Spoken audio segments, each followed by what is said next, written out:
Hello नमस्कार दोस्तों। वेदांत classes के ऑनलाइन प्लेटफॉर्म पे आप सभी का हार्दिक स्वागत व अभिनंदन।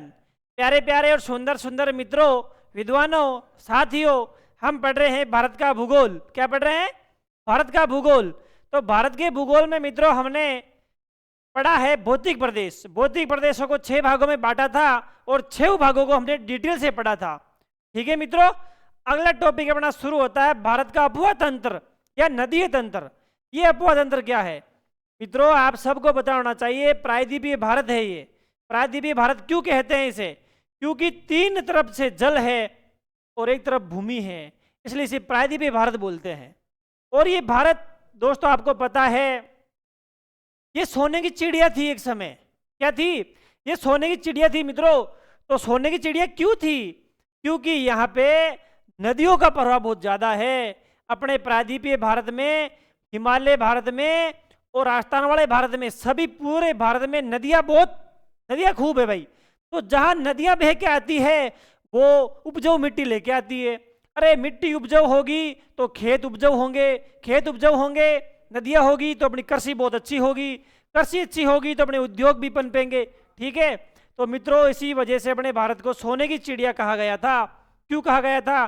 क्योंकि अपने भारत में नदियां बहुत ज्यादा है। नदियां हैं तो मिट्टी बहुत उपजाऊ है। हम इसके बारे में डिटेल से चर्चा करते हैं मित्रों। और भारत की नदियों को हम बांटेंगे 3 भागों में। भारत की नदियों को हम पढ़ेंगे डिटेल से 3 भागों में पढ़ेंगे। एक पढ़ेंगे हम हिमालय पर्वत से निकलने वाली नदियां, दूसरी पढ़ेंगे हम प्रायद्वीपीय भारत की नदियां, और तीसरी पढ़ेंगे हम अंतःस्थलीय नदियां। वो दोस्तों हम चर्चा करते हैं एक एक के बाद। देखो पहले मैं चित्र में दिखा दूं आपको। भूगोल पढ़ने का एकमात्र तरीका है चित्रात्मक। यदि चित्र नहीं देखा तो आप भूगोल में नहीं हो, कहीं और हो। ठीक है मित्रों, देखो ये है अपना हिमालय पर्वत। कौन सा पर्वत? ये है हिमालय पर्वत। लिख दूं क्या? लिख दो। ये है हिमालय पर्वत। ये है अपना प्रायद्वीपीय भारत। कौन सा भारत मित्रों? प्रायद्वीपीय भारत। इसका नाम है प्रायद्वीपीय भारत। और एक है अंतःस्थलीय की नदियां, वो अपने राजस्थान में सबसे ज्यादा पाई जाती है। अंतःस्थलीय नदियां, अंतःस्थलीय नदियां मित्रों, हिमालय की नदियां का मतलब है वह नदियां जिसका उद्गम हिमालय पर्वत से होता है, उसे बोलते हैं हिमालय पर्वत की नदियां। और वह नदियां जिसका उद्गम प्रायद्वीपीय भारत में होता है, उसे बोलते हैं प्रायद्वीपीय भारत की नदियां। जैसे हिमालय की नदियां पढ़ेंगे हम, इधर से पढ़ेंगे सिंधु नदी तंत्र, ब्रह्मपुत्र नदी तंत्र, गंगा नदी तंत्र। ये 3 तंत्र पढ़ेंगे हम हिमालय पर्वत में। इसके बाद प्रायद्वीपीय भारत की नदियों में हम पढ़ेंगे महानंदा नदी, गोदावरी, कृष्णा, कावेरी, नर्मदा, ताप्ती, मांडवी, ज्वारी। ऐसी नदियां हम पढ़ेंगे प्रायद्वीपीय भारत में। और अंतःस्थलीय नदियां दोस्तों वह नदियां जिसका उद्गम जहां हो रहा है और कुछ दूरी बह के, कुछ दूरी प्रवाह करके और वहीं विलुप्त हो जाती है। मतलब वह नदियां जिसका जल न तो अरब सागर में जा रहा हो और न ही बंगाल की खाड़ी में जा रहा हो, वहीं स्थान विशेष में विलुप्त हो जाती है, उसे बोलते हैं अंतःस्थलीय नदियां। ठीक है, तो मैं लिख दूं मित्रों। हम पढ़ते हैं भारत की नदियां, है ना भाई? क्या पढ़ रहे हैं हम? भारत की नदियां पढ़ रहे हैं मित्रों। भारत की नदियों को हम 3 भागों में बांट सकते हैं। भारत की नदियों को हम कितने भागों में बांट सकते हैं मित्रों? 3 भागों में। प्यारे प्यारे और सुंदर सुंदर विद्वानों, पहला है अपना हिमालय पर्वत से निकलने वाली नदियां। हिमालय पर्वत की नदियां, हिमालय पर्वत की नदियां, पानी पीने पर। दूसरी है प्रायद्वीपीय भारत की नदियां। सही है ना?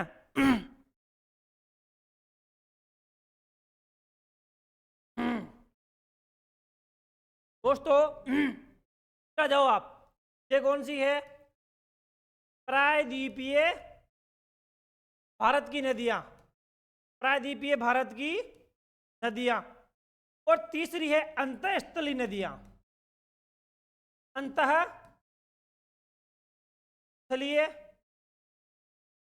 अंतःस्थलीय नदियां। प्यारे दोस्तों, हिमालय पर्वत की नदियों को फिर हम बांटेंगे 3 भागों में। कौन कौन से भागों में बांटेंगे? एक बांटेंगे सिंधु नदी तंत्र, एक बांटेंगे गंगा नदी तंत्र, और एक बांटेंगे ब्रह्मपुत्र नदी तंत्र। आ जाओ मित्रों, कि अभी हम 3 पार्ट करेंगे। कितने पार्ट करेंगे? 3 पार्ट। पहला पार्ट है सिंधु नदी तंत्र।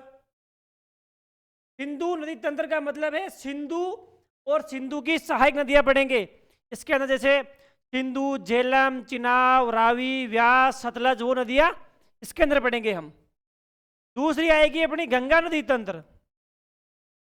गंगा नदी तंत्र का मतलब है मित्रों गंगा और गंगा की सहायक नदियां, गंगा नदी तंत्र। इसमें देखो घाघरा, गंडक, कोसी, ताप्ती, राप्ती, महानंदा नदी, अनेक सारी नदियां हैं, वो हम इसमें पढ़ेंगे। ठीक है। और इधर आ जाओ ब्रह्मपुत्र नदी। ब्रह्मपुत्र बची ना? हाँ, ब्रह्मपुत्र। ब्रह्मपुत्र नदी तंत्र। तो ब्रह्मपुत्र नदी तंत्र में पढ़ेंगे ब्रह्मपुत्र नदी और इसकी सहायक नदियां। ठीक है। और प्रायद्वीपीय भारत में कौन कौन सी नदियां पढ़ेंगे? प्रायद्वीपीय में पढ़ेंगे हम महानदी, जो छोटे नागपुर को काटती हुई आती है ना, उसका नाम है महानदी। एक है यहाँ पे गोदावरी नदी। गोदावरी कहाँ से आ रही है रे? महाराष्ट्र में नासिक के जिले में त्रिम्बकेश्वर की पहाड़ी से गोदावरी। फिर पढ़ेंगे इसके अंदर हम कृष्णा। प्रायद्वीप का मतलब है प्रायद्वीपीय भारत से जिस नदियों का उद्गम हो रहा है उसे बोलते हैं प्रायद्वीपीय भारत की नदियां। ठीक है। कृष्णा नदी, महानदी, गोदावरी, कृष्णा, कावेरी। एक है वेगई, है ना भाई? वेगई, मांडवी, ज्वारी, नर्मदा, ताप्ती, ये सब डिटेल से पढ़ेंगे और चित्र बना के पढ़ेंगे मित्रों। ठीक है। ये अपना काम पूरा हो गया। अब आप कहोगे यार ये अंत्यस्थली कहाँ है? अरे जाने जैसलमेर है आपनो। ठीक है। जैसलमेर के मायने एक नदी है, देखो नाम है, क्या नाम है? देखो नाम है कांतली नदी। एक है मसूरदी नदी। अरे भाई मसूरदी नदी साड़ी जड़ों निकले ना, थोड़ी जावे और बुझ झील में गिर जावे। मतलब नदी का उद्गम होता है और कुछ दूरी बहने के बाद वहीं पे विलुप्त हो जाती है, उसे बोलते हैं मसूरदी नदी। कौन सी नदी बोलते हैं मित्रों? मसूरदी नदी बोलते हैं। तो इसके अंदर देखो अंत्यस्थली नदियां अपने को सबसे ज्यादा राजस्थान में देखने को मिलेगी। कहाँ मिलेगी? राजस्थान में देखने को मिलेगी। जैसे कांतली नदी सिक्कर में है भाई, कांतली, मसूरदी, खारी, खंडेला, मेंथा, रूपनगढ़, ये सारी इसमें आएगी भाई। एक नदी है खारी खंडेला, एक है अपनी मेंथा और एक है अपनी रूपनगढ़। प्यारे मित्रों, वह नदी जो उद्गम स्थान से कुछ दूरी बह के वहीं विलुप्त हो जाती है उसे बोलते हैं अंतःस्थलीय नदियां। और वह नदियां जिसका उद्गम प्रायद्वीपीय भारत में होता है उसे बोलते हैं प्रायद्वीपीय भारत की नदियां। जैसे ये मैंने एग्जांपल दिए कुछ एक, और कुछ बहुत सारी नदियां पढ़ेंगे भाई।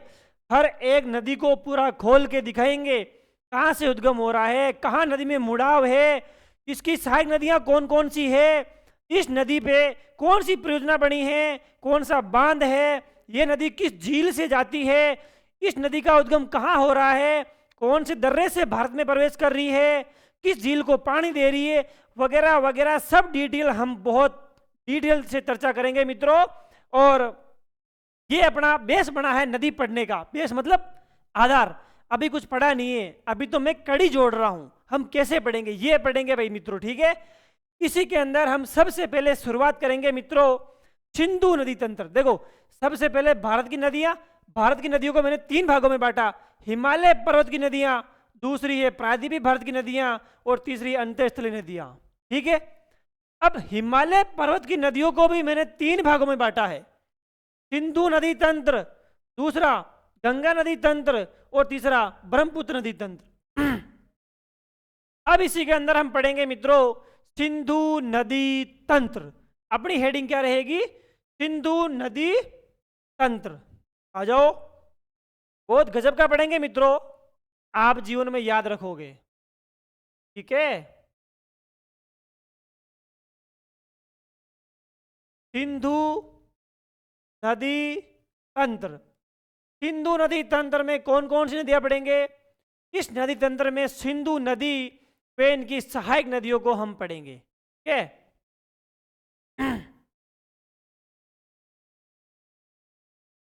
सिंधु नदी तंत्र में, सिंधु नदी तंत्र में सिंधु व इसकी सहायक, इसकी सहायक नदियों का, इसकी सहायक नदियों का अध्ययन करेंगे, अध्ययन करेंगे। ठीक है। प्रॉपर तरीके से आपके नोट्स भी बनेंगे और एक के बाद सीक्वेंस भी आपका बिल्कुल यथावत बना रहेगा। इसी के अंदर दोस्तों मैं आपको सबसे पहले सिंधु नदी का तंत्र बना के दिखाता हूं अपने भारत के नक्शे में। वो नक्शा देखने से पहले एक छोटी सी बात आपको देखनी पड़ेगी। सबसे ऊपर है सिंधु नदी। कौन सी नदी है मित्रों? सिंधु नदी। उसके बाद है झेलम नदी, उसके बाद है झेलम नदी, झेलम के बाद है चिनाब नदी, चिनाब नदी, सिंधु झेलम चिनाब रावी व्यास सतलज, रावी नदी, और ये आ जाएगी व्यास नदी, व्यास नहीं ब्यास नदी, व्यास नदी, और ये आ जाएगी अपनी सतलज नदी। प्यारे दोस्तों आपको एक बात हमेशा ध्यान रखनी है कि यहाँ पे मुख्य नदी है उसका नाम है सिंधु नदी, और सिंधु नदी की मुख्य सहायक नदी है केवल एक, उसका नाम है चिनाब नदी। तो मित्रों मुख्य नदी है सिंधु नदी और सिंधु की मुख्य नदी है चिनाब नदी, ये सहायक नदी में ये है। ठीक है। तो झेलम का पानी जाएगा चिनाब में, फिर चिनाब का पानी जाएगा सिंधु में। ये समझ में आ गया आपके? फिर देखो रावी का पानी जाएगा चिनाब में और व्यास का पानी जाएगा सतलज में, फिर सतलज का पानी जाएगा चिनाब में। ये समझ में आया क्या आपके? भाई झेलम आ रही है चिनाब में और रावी भी जा रही है चिनाब में। देखो दिख रहा है? झेलम भी आ रही है चिनाब में और रावी भी जा रही है चिनाब में। फिर ये इसी जल को ले जाकर डाल देती है सिंधु नदी में। फिर नीचे आ जाओ, व्यास नदी आ रही है सतलज में और सतलज जा रही है चिनाब में, फिर ये चिनाब नदी सिंधु में डाल रही है। ये चीज आपके बल्ले पड़ गई। तो अब हम चलते हैं एक चित्र में। इस चित्र को बड़ा बेखूबी से देखना है, जब तक जीवो तब तक ये चित्र याद रखना है। नौकरी लग जावे उसके बाद भी ये चित्र आपके ध्यान में रखना है। जब बीननी को घुमाने जाओगे तो आपके ध्यान में आना चाहिए मित्रों। हम पढ़ रहे हैं सिंधु नदी तंत्र, है ना भाई? सिंधु नदी, अब जूम नहीं होगा क्या? ठीक है। देखो दोस्तों इसके अंदर मैं बता दूं प्यारे दोस्तों, यह है अपना प्यारा सा लद्दाख, प्यारा सा सुंदर सा खतरनाक सा, ये क्या है? लद्दाख। और ये आ जाएगा अपना जम्मू कश्मीर। कौन सा कश्मीर? जम्मू कश्मीर। इधर आ जाएगा अपना हिमाचल प्रदेश, ये आ गया हिमाचल प्रदेश, और ये आ गया अपना प्यारा सा उत्तराखंड। बस इससे अपना काम बन जाएगा दोस्तों। पंजाब ही बना दो थोड़ा सा, ये है अपना छोटा सा खतरनाक सा पंजाब, और आपनो बहुत बढ़िया स्मार्ट राजस्थान। ठीक है। बस आ जाओ दोस्तों, दो जिले हैं, एक जिले राक्षस झील और एक जिले मानसरोवर झील। वो जिले मैं आपको दिखा देता हूं। यहाँ पे दोस्तों दो जिले हैं, उत्तराखंड, उत्तराखंड और नेपाल के पास दो जिले हैं। एक झील है यहाँ पे राक्षस झील और एक झील है मानसरोवर झील। इस दोनों झील के पास में एक हिमनद है। हिमनद का मतलब बहुत बड़ा एक पहाड़ है, पहाड़ के ऊपर बर्फ जमा हुआ है, पहाड़ के ऊपर बर्फ जमता है, उसे हिमनद बोलते हैं, बर्फ बोलते हैं ना। तो यहाँ पे एक हिमनद है, उस हिमनद का नाम है बोखरचू हिमनद। क्या कहा रे मैंने? बोखरचू हिमनद। यहाँ पे है बोखरचू हिमनद। तो बोखरचू हिमनद से एक नदी का उद्गम होता है, उस नदी का नाम है सिंधु नदी। सिंधु नदी दमचोक के पास प्रवेश करती है और लद्दाख और जास्कर पर्वत श्रृंखलाओं के मध्य बहती हुई चिल्लास के पास पाकिस्तान में प्रवेश कर जाती है। ऐसे होती हुई कराची आती है और कराची के पास समुद्र में डेल्टा बनाती हुई समुद्र में गिर जाती है। ठीक है, कहाँ गिरती है? ये कराची के पास गिरती है। यहाँ पे दोस्तों एक स्थान है, सिंधु नदी भारत में कहाँ से प्रवेश करती है? दमचोक से पास। दमचोक को याद कैसे रखोगे? अरे प्रवेश करवा के लिए दम लगानो पड़े, कड़े भी यदि प्रवेश करनो है, नया नया यदि प्रवेश एंट्री मारनी है तो दम लगाना पड़ता है। उसी प्रकार सिंधु नदी को यदि भारत में प्रवेश करना है तो दम तो लगाना ही पड़ेगा। ठीक है, तो यह है दमचोक। कौन सा चौक? दमचोक। मित्रों, सिंधु नदी भारत में दमचोक के पास प्रवेश करती है और चिल्लास के पास पाकिस्तान में प्रवेश कर जाती है। देखो, जब प्रवेश करते हैं, कहीं एंट्री मारना है ना, तो दम लगाना पड़ता है, और बाहर निकालते हैं तो चिल्लाते हैं। यहां जाओ, बाहर निकल रही है ना, तो यह चिल्लास। चिल्लास। ठीक है, तो बताओ सिंधु नदी भारत में कहां से प्रवेश करती है? दमचोक से प्रवेश करती है। सिंधु नदी पाकिस्तान में कहां से प्रवेश करती है? चिल्लास से प्रवेश करती है। दम लगा के प्रवेश करती है और चिल्ला के बाहर निकलती है। ठीक है, क्या कहा मैंने? दम लगा के प्रवेश करती है और चिल्ला के बाहर निकलती है। कौन? सिंधु नदी। नाम लिख दो इसका, सिंधु नदी। यह है मित्रों सिंधु नदी। ठीक है, और यहां पे दो पर्वत श्रृंखला है, उसका नाम है लद्दाख और जास्कर। यह पर्वत तो है लद्दाख पर्वत और यह है जास्कर पर्वत। लद्दाख और जास्कर पर्वतों के मध्य से एक नदी बहती है, उसका नाम है सिंधु नदी। क्या कहा मैंने? उसका नाम है सिंधु नदी। मित्रों, यहां पे एक नदी और है। देखो, ये अपनी सिंधु तो हो गई। अब सिंधु नदी की मुख्य सहायक नदी कौन सी है? सिंधु नदी की मुख्य सहायक नदी है, उसका नाम है चिनाब नदी। तो चिनाब नदी का उद्गम कहां से होता है? चिनाब नदी का उद्गम हिमाचल प्रदेश में एक स्थान है, और वो स्थान है बारालापचा दर्रा। कौन सा दर्रा? बारालापचा दर्रा। मित्रों, बारालापचा दर्रे से एक नदी का उद्गम होता है। नहीं, दो नदियों का उद्गम होता है। एक है चंद्रा और एक है भागा। जब चंद्रा और भागा नदियां, जब चंद्रा और भागा दोनों बारालापचा दर्रे से निकलती है और मिलने के बाद चिनाब नदी कहलाती है। कौन सी नदी कहलाती है? ये कहलाती है चिनाब नदी, जो हिमाचल प्रदेश में बहने के बाद जम्मू कश्मीर जाती है, और जम्मू कश्मीर के बाद ये इसके अंदर मिठानकोट के पास सिंधु में मिल जाती है। तो बताओ इसका नाम क्या हो गया मित्रों? इसका नाम हो गया चिनाब।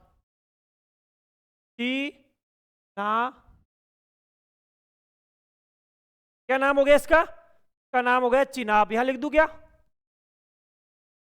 चिनाब नदी। ठीक है, ये चिनाब हो गई। देखो, मुख्य नदी है सिंधु, सिंधु की मुख्य सहायक हो गई चिनाब नदी। अब आप सबको पता है, ऊपर है सिंधु, सिंधु के बाद झेलम भी तो है ना। तो झेलम नदी कहां से आती है? एक झरना है बेरीनाग का झरना। क्या कहा मैंने? एक झरना है बेरीनाग का झरना। बेरीनाग के झरने से इसका उद्गम होता है। इसका झेलम नदी का उद्गम होता है। एक मिनट ही है ना।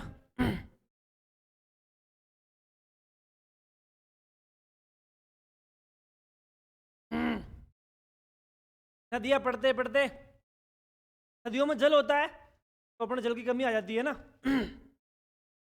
ठीक है दोस्तों, आगे आते हैं। एक नदी है, उसका नाम है झेलम नदी। अरे झेलम नदी कहाँ से निकलती है? शेषनाग के, वो बेरीनाग के झरने से निकलती है। एक झरना है, उसका नाम है बेरीनाग का झरना। यहाँ पे झरना है, उसका नाम है बेरीनाग का झरना, और बेरीनाग के झरने से नदी आती है, उसका नाम है झेलम नदी। तो झेलम नदी जम्मू कश्मीर में बहने के बाद सीधी पाकिस्तान में जाके चिनाब में मिल जाती है। मतलब पड़ेगी, ये नदी है झेलम नदी। और झेलम नदी दो झील का निर्माण करती है। एक झील तो है दोस्तों वुल्लर झील, और एक झील है डल झील, और एक शहर है श्रीनगर। अनेक एग्जाम में आया है कि श्रीनगर कौन सी नदी के किनारे बसा हुआ है। तो प्यारे मित्रों, झेलम नदी के किनारे बसा हुआ है। झेलम नदी पूरे भारत की सबसे बड़ी मीठे पानी की झील का निर्माण करती है। उस झील का नाम है वुल्लर झील। क्या नाम है? वुल्लर झील। यहाँ पे एक झील है भाई, नाम तो लिख नहीं पाऊंगा, जगह कम है मेरे पास। यहाँ पे एक झील है, उसका नाम है वुल्लर झील, और यहाँ पे एक झील है, उसका नाम है डल झील। क्या नाम है? डल झील। जैसे देखो, ये है झेलम नदी, यहाँ पे है वुल्लर, और यहाँ पे है डल, नहीं ये श्रीनगर। ये क्या है? ये है श्रीनगर, और श्रीनगर के अंदर एक झील है, उसका नाम है डल झील। ये डल झील हाउस बोट के लिए प्रसिद्ध है। अब आप कहोगे ये हाउस बोट क्या होते हैं? इसे दोस्तों शिकारा भी बोलते हैं। जाने कोई भी आदमी श्रीनगर घूमवा जाए ना, तो क्यों जाए? ये शिकारा देखने जाएगा वो। जब आप अपनी बिरनी लेर जावा जम्मू कश्मीर के माए कहीं देखवा जावा, श्रीनगर में डल झील देखवा जावा। अरे झील के अंदर मोटे मोटे जहाज होते हैं, ये झील है, इस झील के अंदर बड़े बड़े जहाज है, इसी जहाज के अंदर बड़े बड़े घर है, बड़े बड़े घर बने हुए होते हैं भाई, यही निवास करते हैं लोग बाग, और इसी के अंदर घूमने का आनंद लेते हैं। इसे बोलते हैं शिकारा या हाउस बोट। ये हाउस बोट और शिकारा जम्मू कश्मीर का प्रसिद्ध है और एक केरल का प्रसिद्ध है। तो ध्यान रखना, हाउस बोट या शिकारा के लिए कौन सी झील प्रसिद्ध है? वो झील है श्रीनगर की डल झील। ठीक है, ये डल झील प्रसिद्ध है किसके लिए? शिकारा के लिए। शिकारा या हाउस बोट, ध्यान रखना भाई। ठीक है, इधर आ जाओ। वुल्लर झील पूरे भारत की सबसे बड़ी मीठे पानी की झील वुल्लर झील। उसके बाद डल झील जो शिकारा या हाउस बोट के लिए प्रसिद्ध है। ठीक है, उसके बाद यहाँ पे एक परियोजना है, वो बाद में सिखाऊंगा मैं, पहले हम नदियां पढ़ लेते हैं। सिंधु, झेलम, चिनाब होगी। अब एक है रावी नदी। दोस्तों, रावी नदी का उद्गम कहाँ से होता है? रावी नदी का उद्गम होता है रोहतांग दर्रे से। क्या कहा मैंने? रावी नदी का उद्गम होता है रोहतांग। यहाँ पे एक दर्रा है, अरे भाई हिमाचल प्रदेश में, ये सारा ध्यान रखिए भाई, ये है रोहतांग दर्रा। तो रोहतांग दर्रे के उत्तरी भाग से एक नदी निकलती है, उसका नाम है रावी नदी, जो हिमाचल प्रदेश में बहने के बाद पंजाब का यहाँ एक स्थान है पठानकोट, यहाँ से जाती है भाई, हिमाचल प्रदेश, इसके बाद पठानकोट, पठानकोट से सीधी चिनाब में मिल जाती है। और इसी रावी नदी के ऊपर देखो एक इंपॉर्टेंट बात है, आपको पता है पंजाब का एक फेमस राजा हुआ था, उसके पास कोहिनूर हीरा था, पता है? क्या नाम है उसका? रणजीत सिंह। शाबाश, वेरी गुड। प्यारे दोस्तों, आप सबको पता होना चाहिए, पंजाब का एक राजा था, उसका नाम था रणजीत सिंह। तो रणजीत सिंह के पास कोहिनूर हीरा भी था, फेमस राजा था भाई। तो जैसे मैं आपके सामने फेमस टीचर हूँ भूगोल का, उसी प्रकार एक राजा था पंजाब का, उसका नाम था रणजीत सिंह। तो रावी नदी के ऊपर पंजाब राज्य में पठानकोट जिले में एक बांध है रावी नदी के ऊपर, उसका नाम है रणजीत सागर बांध, और इसका दूसरा नाम है थीन बांध। कहाँ लिखूं? जगह ही नहीं है, बाद में लिख देंगे। थीन बांध कहाँ है? रावी नदी के ऊपर है। लिख दो भाई। रावी नदी के ऊपर कौन सा है रे? बाद में लिखेंगे भाई, अभी जगह नहीं है। ये है रोहतांग दर्रा, ये तो है बारालापचा दर्रा। कौन सा दर्रा? बारालापचा दर्रा, और ये है रोहतांग दर्रा। दोनों दर्रे हिमाचल प्रदेश में मित्रों। रोहतांग दर्रे के उत्तरी छोर से निकलती है रावी नदी। कौन सी नदी निकलती है भाई? रावी। ये हो गई रावी। और इसके निचले छोर से एक नदी निकलती है, उसका नाम व्यास है, लेकिन व्यास को अभी नहीं देखेंगे, पहले देखेंगे हम सतलज नदी। प्यारे प्यारे और सुंदर सुंदर साथियों, पोखरचू हिमनद है, ये एक झील है राक्षस ताल झील। इसका नाम क्या है? राक्षस झील या राक्षस ताल, एक ही बात है। और इसका नाम है मान सरोवर झील। क्या नाम है मित्रों? मान सरोवर झील, है ना भाई। और यहाँ पे चेमा युंगदुम हिमनद है, वो बाद में देखेंगे, अभी ये यहाँ हो आप। राक्षस झील से जिस नदी का उद्गम होता है उसका नाम है सतलज नदी। ठीक है, आ जाओ। सतलज नदी राक्षस ताल से उद्गम होता है और भारत में छिपकिला दर्रे से होती हुई हिमाचल प्रदेश में आती है। एक दर्रा है, उसका नाम है छिपकिला दर्रा, यहां पे है भाई। तो बताओ सतलज नदी भारत में कहां से प्रवेश करती है? छिपकिला दर्रे से प्रवेश करती है। ठीक है, छिपकिला दर्रे से प्रवेश करती है मित्रों। छिपकिला में जाएगी और वापिस हिमाचल प्रदेश, हिमाचल प्रदेश के बाद पंजाब, पंजाब के बाद सीधी चिनाब में मिल जाएगी। सही है ना? बिल्कुल सही है। यहां पे आ जाओ, एक नदी है व्यास नदी। भाई रोहतांग, एक बात बता दूं आपको मैं, देखो ये है रोहतांग दर्रा, यहां से निकलती है रावी और यहां से एक झरने से पानी तो आ रहा है, पर ये पानी एक कुंड में गिर रहा है। उस कुंड का नाम है व्यास कुंड। क्या नाम है? व्यास कुंड। मतलब रावी नदी का तो डायरेक्ट उद्गम हो रहा है रोहतांग दर्रे से, पर व्यास नदी का डायरेक्ट उद्गम रोहतांग दर्रे से नहीं हो रहा है। इनडायरेक्टली व्यास कुंड को पानी तो रोहतांग से मिल रहा है, पर व्यास कुंड से व्यास का उद्गम हो रहा है। मतलब पानी तो अठों आ रही है, अठों जार व्यास कुंड में जाई, व्यास कुंड के बाद व्यास नदी निकली। ठीक है, आ जाओ कटा आप। हम कहाँ है भाई? ये रहे, देखो यहां से एक नदी निकल रही है, उसका नाम है, देखो ये झरना है, झरने का पानी आएगा और यहाँ पे एक कुंड है, उसका नाम है व्यास कुंड। व्यास कुंड से व्यास नदी का उद्गम होता है। व्यास कुंड से व्यास नदी का उद्गम होता है। उसके बाद हिमाचल प्रदेश होती हुई सीधी पंजाब आती है और पंजाब में सतलज से मिल जाती है। और यहां इसके संगम पे एक बांध है, उसका नाम है हरिके बैराज। क्या नाम है? हरिके बैराज। हरिके बैराज से आप सभी को पता है राजस्थान की नहर निकलती है, उसका नाम है इंदिरा गांधी नहर। तो बताओ इंदिरा गांधी नहर को जल कहां कहां से मिल रहा है?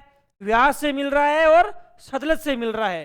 तो प्यारे दोस्तों और सुंदर विद्वानों, आप सबको पता होना चाहिए, ये मैंने आपको लोकेशन लिखा दी है भाई। सिंधु नदी, झेलम नदी, चिनाब नदी, रावी, व्यास, सतलज। अब इस नदियों की डिटेल लिखने से पहले, इस नदियों की डिटेल लिखने से पहले मैं आपको एक समझौता सिखाता हूं, उसका नाम है सिंधु जल समझौता। अरे दोस्तों, जब अपना भारत आजाद नहीं हुआ उससे पहले, मतलब 1947 से पहले, 1947 से पहले तो ये पानी पाकिस्तान जा रहा था और आज भी पाकिस्तान जा रहा है। लेकिन आज़ादी से पहले इनको कोई प्रॉब्लम नहीं थी। क्या कहा मैंने? आज़ादी से पहले इनको कोई प्रॉब्लम नहीं थी। जो भी प्रॉब्लम हुई है वो आज़ादी के बाद हुई है। तो ये 6 नदियां हैं। ये कितनी नदियां हैं मित्रों? 6 नदियां हैं। 6 नदियां कौन कौन सी है? एक है अपनी सिंधु, सिंधु, झेलम, चिनाब, रावी, व्यास और सतलज। मित्रों ये सिंधु, झेलम, चिनाब, रावी, व्यास, सतलज ये नदियां थी। तो इसके जल को बंटवारे के, इसके जल का बंटवारा करने के लिए एक समझौता होता है। सितंबर का महीना था, 1960 की सन थी, 1960 की सन थी और उस समय समझौता हुआ, उसका नाम है सिंधु जल समझौता। ठीक है, तो दोस्तों सिंधु जल समझौते से हम आगे बढ़ेंगे अगली क्लास में। आज के लिए हम अपनी क्लास को यही विराम देते हैं। आज के लिए थैंक यू, धन्यवाद, जय हिंद, जय भारत दोस्तों।